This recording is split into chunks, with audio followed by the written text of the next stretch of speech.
நிறைய ஸ்டோர் பிரமு அரிசி அவங்க எப்படி கல்யாணம் பண்ணிக்கிட்டாங்கன்ட்டு எல்லா விஷயத்தையுமே வெளிப்படையாக சொல்லிடுறாங்க. கேட்ட உடனே பயங்கர அதிர்ச்சியில் இருக்காங்க. இப்படி தான் இந்த கல்யாணத்தை பண்ணிக்கிட்டியா அப்படின்றாங்க. ஆமாம்மா, வேறு வழி இல்லை. அது இல்லாத இவன் ஒரு நைட்டு ஃபுல்லாக இருந்ததா சொல்லிட்டு ஒன்றுக்கு ரெண்டாக சொன்னான். ஆனால் அது எல்லாருமே நீங்கள் நம்பிட்டீங்க. ஆனால் அப்படி இருக்கும்போது மாப்பிள்ளை வீட்டுக்காரங்க மட்டும் என்னை நம்புவாங்கன்னு என்னம்மா நிச்சயம்? தேவையில்லாத பிரச்சனை வந்திருக்கோம். அதனால தான்மா நானும் ஆமாம் கல்யாணம் நடந்துருச்சுன்னு சொல்லி பொய் சொல்லி ஒத்துக்க வேண்டியதாக போயிடுச்சுன்றாங்க. என்னுடைய சூழ்நிலை அப்படி இருந்தது அப்படின்றாங்க. அரசி, எந்த தப்பு பண்ணாத உன்னையாவை நாங்கள் இவ்வளோ தண்டிச்சோம், உன்னவா நாங்கள் இவ்வளோ கஷ்டப்படுத்துகிறோம் அப்படின்னு சொல்லிட்டு ஃபீல் பண்ணிட்டு இருக்காங்க. ஏண்டி இவ்வளோ கஷ்டப்பட்டு இவன் கூட வாழணும்னு என்னடி இருக்குன்றாங்க. அம்மா, நான் இவன் கூட சந்தோஷமாக வாழ்ந்தேன்னு சொல்லிட்டு நீ நினச்சிட்டு இருக்கியம்மா. நான் இவன் கூட சந்தோஷமான ஒரு வாழ்க்கையை வாழவே இல்லைன்றாங்க. இவன் கூட ஒவ்வொரு நிமிஷமும் நரகமான ஒரு வாழ்க்கையை தாம்மா வாழ்ந்துட்டு இருக்கேன்றாங்க. இங்கே பாருமா, உங்களை கஷ்டப்படுத்தும் போது இனி நான் உண்மையை சொல்லாத இருந்தால் தப்பு.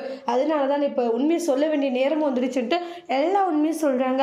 அடுத்தடுத்து வரக்கூடிய ப்ரமோவில் என்ன தான் நடக்க போகுது அப்படின்ட்டு நெக்ஸ்ட் வீடியோவில் நம்ம வெயிட் பண்ணி பார்க்கலாம். தேங்க்யூ.